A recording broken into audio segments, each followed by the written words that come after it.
महिलांच्या सहभागाने व्यवसायाला बळकटी, खासदार अनुप धोत्रे. महिलांची सुद्धा दुग्ध व्यवसायात छेप.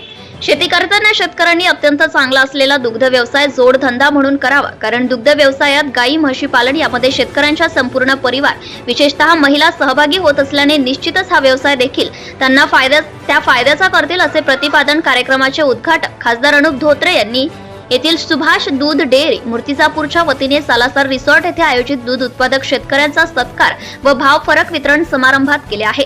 तर आपल्या अध्यक्ष भाषणात आमदार हरीश पिंपळे यांनी देखील दूध उत्पादक व्यवसाय शेतकरी यांचे महत्त्व बद्दल सांगितले आहे. तुलनात्मक दृष्ट्या पश्चिम महाराष्ट्र शेतकरी व येथील शेतकऱ्यांमध्ये असलेली तफावत त्यांनी सांगितली आहे. परमपूज्य शुकदास महाराज यांच्या प्रतिमेचं पूजन करून यावेळी कार्यक्रमाची सुरुवात करण्यात आली.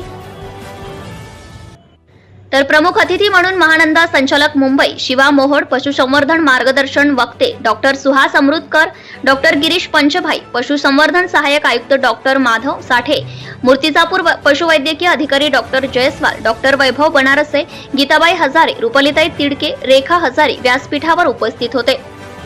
सुभाष दूध डेअरी संचालक प्रशांत हजारे यांच्या पुढाकाराने या कार्यक्रमाच्या माध्यमातून वर्षभरात दूध संकलन करणाऱ्या दूध उत्पादक शेतकऱ्यांचा सन्मान करण्यात आलाय. प्रथम क्रमांक म्हणून नूतनताई हरीश पिंपळे यांना सोन्याची अंगठी व पुरवठा केल्यावर दुधावर 1 रुपया प्रति लिटर भाव फरक प्रदान करण्यात आला. त्याचबरोबर द्वितीय क्रमांक तस्लीमुद्दीन मोहिनुद्दीन उर्फ मुल्लाजी मूर्तिजापूर, तर तिसरा क्रमांक सागवा मेळ येथील सरपंच व कृषी उत्पन्न बाजार समिती संचालक मोहन गावंडे पाटील या दोघांना सोन्याची अंगठीसह भाव फरक अंतर्गत 1 रुपया प्रति लिटर प्रमाणे धनादेशद्वारे बोनस देण्यात आला.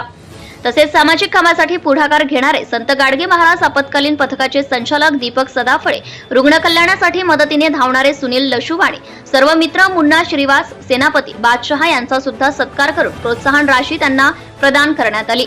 नूतनताई हरीश पिंपळे यांना मिळालेला दूध यामध्ये फरक 54,000 रुपयांचा बोनस मिळालाय. परंतु ही 54,000ची रक्कम पुंडलिक महाराज संरक्षण संस्थेला दान स्वरूपात आमदार हरीश पिंपळे यांनी दिली. Subscribe now and press the bell icon. Never miss an update.